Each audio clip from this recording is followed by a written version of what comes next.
This is All India Radio Shillong, the Northeast News Bulletin read by Sandeepan Chakravarti.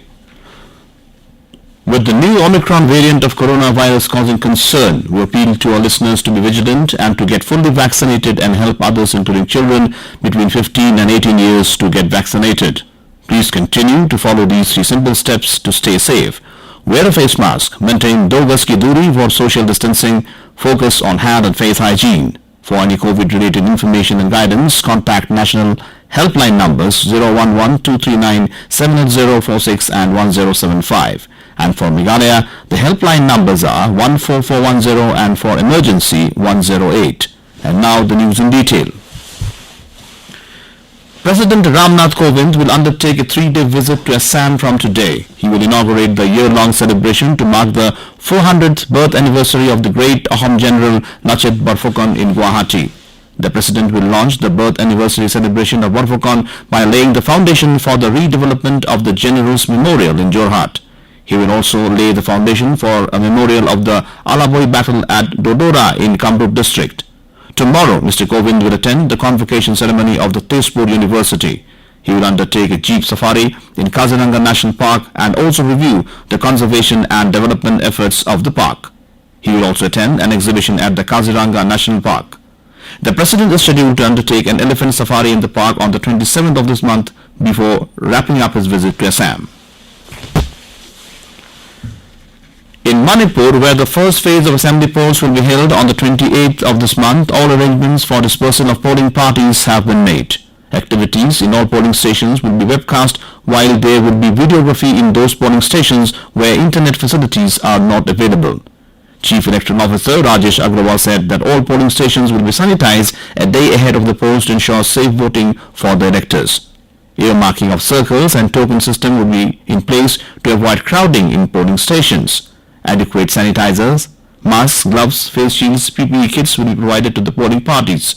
For identification at polling stations, voters will present their electoral photo identity cards or any identification document approved by the Election Commission. Polling for the first phase will be held in 38 assembly constituencies spread over 5 electoral districts. A total of 173 candidates, including 15 women, are in the fray. Over 12,15,000 electors are eligible to vote in the first phase of the Manipur assembly elections on Monday. Mizoram Chief Minister Zoramthanga, who also holds the finance portfolio, presented the state budget for 2022-23 with an outlay of 14,008.15 crore rupees in the state assembly yesterday. It is a zero deficit budget and has not imposed any new tax. In his budget speech, the Chief Minister mentioned 2 projects under Prime Minister Development Initiative for Northeast for Mizoram that has been allocated in the central budget worth 600 crore rupees. He exuded hope that these projects will go a long way in boosting the state's economy and securing livelihood for many people. He said that 700 crore rupees has been proposed in the budget for implementation of the state's flagship scheme, Socio-Economic Development Program. At least 60,000 families will be provided with initial financial assistance of about 50,000 rupees per family for sustainable growth under the scheme. Meghalaya Chief Minister Conrad K Sangma has said that the process for a joint survey to demarcate the actual line between Assam and Meghalaya in 6 identified locations has started. Mr. Sangma informed that the centre had asked the Survey of India to do the joint inspection and survey with both the states to ensure consensus on the micro-drawing of the actual line. Both the neighbouring states have reached a basic understanding on the 6 locations, the Chief Minister said. The central government has decided to set up a medical skill development centre in Meghalaya. It will be funded by the Union Ministry of Minority Affairs. Chief Minister Conrad K Sangma said it will be a massive Hunar Hub project to be set up at a cost of over 250 crore rupees.